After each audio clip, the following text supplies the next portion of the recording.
Dobar dan i dobrodošli na kanal Uradi sama ideje za kreativce. Danas pravimo jedan neobičan hleb koji se peče u kesi, a koji će vas oduševiti svojim ukusom.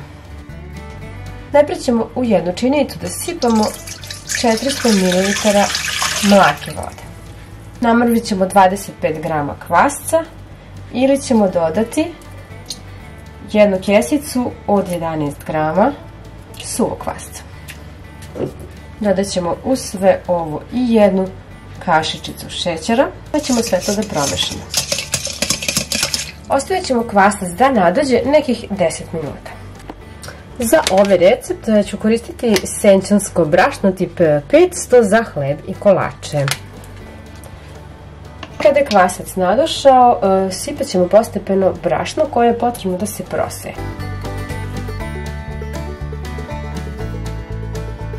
Kada smo prosijali brašno, dodat ćemo 1,5 kašičicu soli, a zatim sve promešati varjačom.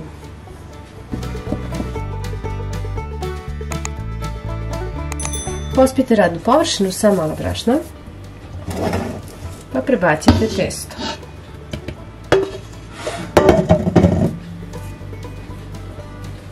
I premesite ga nekih 5 minuta.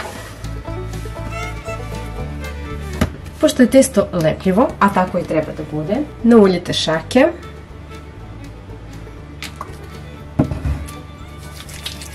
i nastavite da mesite. Evo, kada smo umesili testo, potrebno ga mesiti nekih par minuta. Malo ćemo da nauljimo ovu posudu.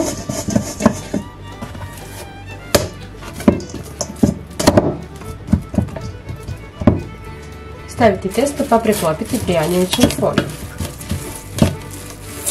Pokriti krpom i ostaviti na toplom mestu nekih sat vremena da se testo udvostruči. Evo, dragi moji, nakon nekih 40 minuta, nisam ni sačekala punih sat vremena, testo je lepo nadošlo i sada je potrebno ovako varjačom da jednostavno samo ovo uradite. Vidite kako se lepo. Samo ovako da odvojite od posude.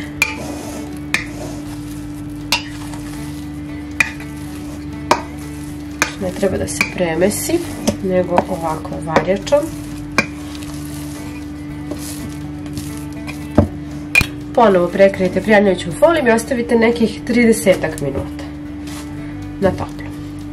I evo, nakon nekih pola sata, testo je ponovo naraslo. Pospite radnu površinu brašnom i prebacite testo. Pobrašnjavite ruke pa ga ovako i stanjite. Ne treba vam klagija, samo prstima ovako i stanjite testo. Uzmite zatim pa ovako urolajte testo.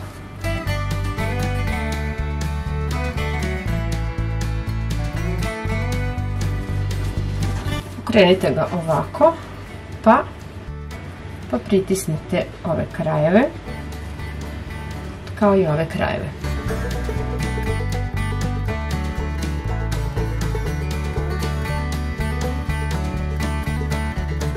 Oštrim nožem možete ovako da zasečete hleb.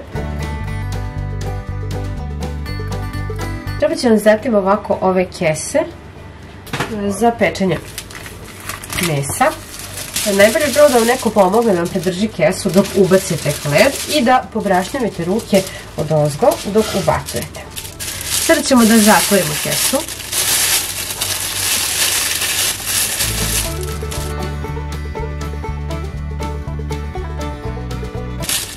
Dobro pričvrstite i ostavite hleb da stoji nekih 10 minuta tamo dok se rerno ne zagreje, a rerno uključite da se greje na 180 stepeni.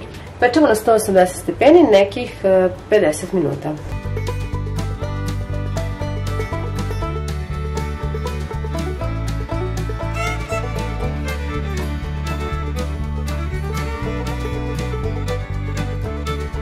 Kao što vidite, hleb je veoma fin, ima finu krskavu koricu, a mek i ja sam baš zadovoljna kako je ispao.